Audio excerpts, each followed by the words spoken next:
Občinski svet se je na seji seznanil z načeli za reševanje skupnega odlaganja nizko- in srednje radioaktivnih odpadkov, ki jih je na zadnji seji v januarju predlagal koordinacijski odbor meddržavne komisije. Koordinacijski odbor je glede reševanja skupnega odlaganja nizko- in srednje radioaktivnih odpadkov sprejel 4 načela. Sporno je predvsem drugo, ki pravi, da s skupnim odlagališčem obe državi rešita problem odlaganja vseh svojih nizko- in srednje radioaktivnih odpadkov. To pomeni, da bi se v Krški občini shranjevali tudi odpadki, ki nastajajo na območju Republike Hrvaške.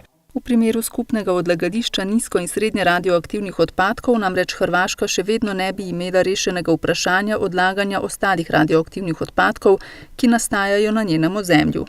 Kot je še poudaril župan, temu v Krškem nasprotujejo, saj slovenska zakonodaja tega ne omogoča, v postopku sprejema državnega prostorskega načrta pa je bilo zavzeto odločno stališče, da v odlagališču nizko- in srednje radioaktivnih odpadkov v Vrbini ne sme biti odpadkov iz Republike Hrvaške. Zahteve občine Krško so bile potrjene in sicer so tudi zapisane in uzakonjene nekako z državnim prostorskim načrtom, kjer je dikcija 5. člena jasna in govori, da se ta prostor namenja samo za odpadke, ki nastajajo na območju Republike Slovenije. Koordinacijski odbor je bil ustanovljen novembra 2017, meddržavna komisija pa ga je med drugim zadolžila, da v zvezi s skupnim odlagališčem s Hrvaško zbliža stališča. Dejansko nikoli ni bilo odločno rečeno strani Hrvaške, da ne gre v ta projekt, se pravi skupni projekt, hkrati pa ni bilo rečeno, da gre v skupni projekt. Zato ostajamo v nekem statusu nedorečenosti. Prav pa je, ker se bliža letnica 2023, da bi se ta status dorekel in da ali gre Slovenija samostojno ali pa ne. In zato je bilo pač mogoče tudi na tak način v želji, da bi se pospešilo celoten proces, je bilo potem ustanovljen ta koordinacijski odbor, da bi našel to skupno točko.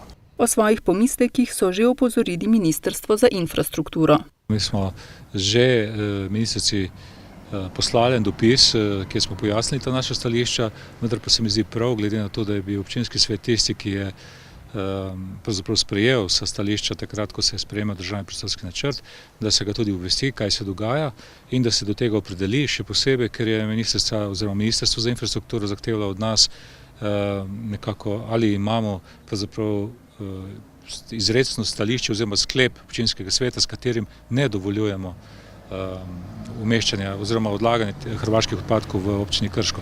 Svetniki so na seji sicer zavrnili vsa 4 izhodišča koordinacijskega odbora, ki jih je ta predstavil januarja na seji meddržavne komisije, zahtevajo pa tudi realizacijo protokolov, ki jih je občina Krško z vlado oziroma ministrstvi v zvezi z umeščanjem odlagališča podpisala že pred dobrimi 10 leti.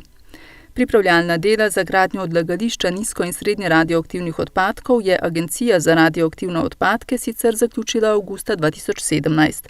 Trenutno potekajo aktivnosti za pridobitev okoljevarstvenega soglasja in gradbenega dovoljenja. Če ne bo dodatnih zapletov, bodo z gradnjo pričeli naslednje leto.